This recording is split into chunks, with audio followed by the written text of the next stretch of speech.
What's up, everyone? Welcome back to another review. This time we're taking a look at The Crazies, the 2010 directed remake by Breck Eisner of the George A. Romero movie of the same name. Now, I have never seen the original George Romero flick, so I will not compare nor talk about this movie. I'm just going to focus solely on this remake. On its own merits, I thought The Crazies as a movie was actually pretty good. I thought Breck Eisner did a great job behind the director's chair. I thought he gave this movie a really good, grounded visual style, and I think from a production standpoint, this really is a really good looking movie. And I like how Breck Eisner focused more on suspense and shock as opposed to just over the top violence and gore. Because when you actually watch this movie, it's not a very gory movie per se. It does have some gore in it, but to Breck Eisner's credit, he focused solely on his characters and he focused solely on suspense and a very intense atmosphere. And The Crazies has got plenty of that. And it really makes the viewing of this movie very, very rich. And what I also like about this movie is that it's really fast paced. Like this, once this movie starts, it goes right into the action, and I like it. You know, we don't have mountains of setup in a movie that's basically an hour and a half. Breck Eisner, he goes right in there, all guns blazing, and we're learning about these characters as the movie goes along. You know what I'm saying? Like we know Timothy O'Flynn. He is the police chief of this small Iowa town. His wife is the town doctor. They are married and expecting a child. Bing, bing, boom. That's all I need to know. He has a deputy. He has a deputy, and they have a good relationship. That's all I need to know, and just go on from there. They pretty much this is a very close community, so everybody knows everybody in this small Iowa town. And when everyone starts to get infected by this Trixie virus that was government created, everyone goes loco, goes on a killing spree.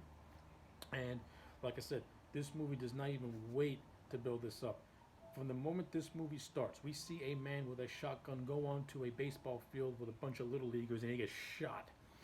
And from there, we slowly find out what exactly is going on. And to the writer's credit, I like how they kept the audience and the characters on screen on the same level.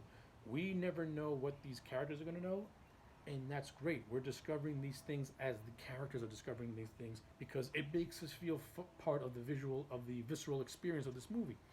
And I actually appreciate that. I actually, as an audience member, it feels like you're interacting with the movie in a way because we are learning about everything just as these characters are learning about it, and it makes us feel like we're in the situation with them. So I like stuff like that. I thought that was actually pretty cool, and you really don't get that in a lot of horror movies, especially sci-fi horror movies that deal with the crazies. And what's also pretty interesting about the crazies is that this movie came out 10 years ago. We are now living in a COVID world, and some elements of the crazies you can apply that to the COVID world, where if you are acting strange or if you sneeze or cough and you might be sick, people are going to be automatically skeptical of you. There's this one scene where someone thinks that if he doesn't have his mask on, he's going to die. You know, you can apply that to what's happening now, and it's strikingly, eerily familiar and just way too familiar.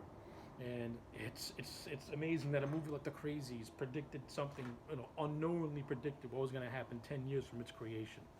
It's pretty interesting when you look at it from that aspect. But like I said, as a movie, well crafted. I like how it focuses on a small group of characters. Focuses on Timothy Olyphant's character, his wife, the deputy, and this other character named Becca, played by Danielle Pennebecker. But her character is completely pointless, to be honest with you.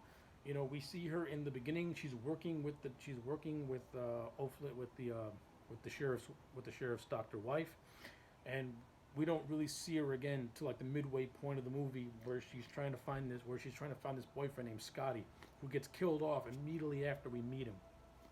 I would have liked to have seen a scene establishing the relationship between Becca and Scotty. Instead, it's just said to us through a word.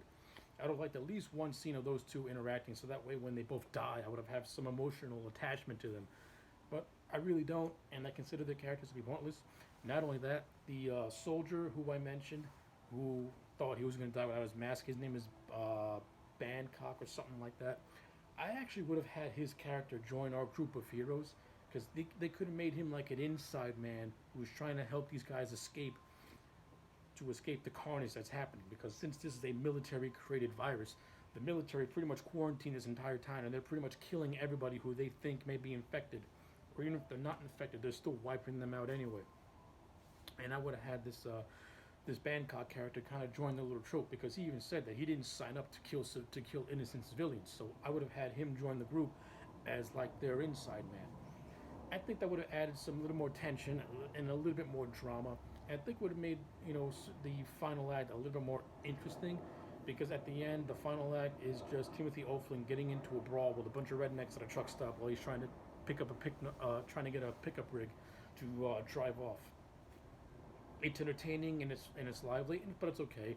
I think the scene before that is actually the better scene, where throughout this movie, the deputy played by Joe Anderson, he's increasingly, getting insane, to the point where there's the point where there's a moment in the film where he almost kills the sheriff and the doctor, until the sheriff kind of like decks him, and it kind of brings clarity back to the deputy.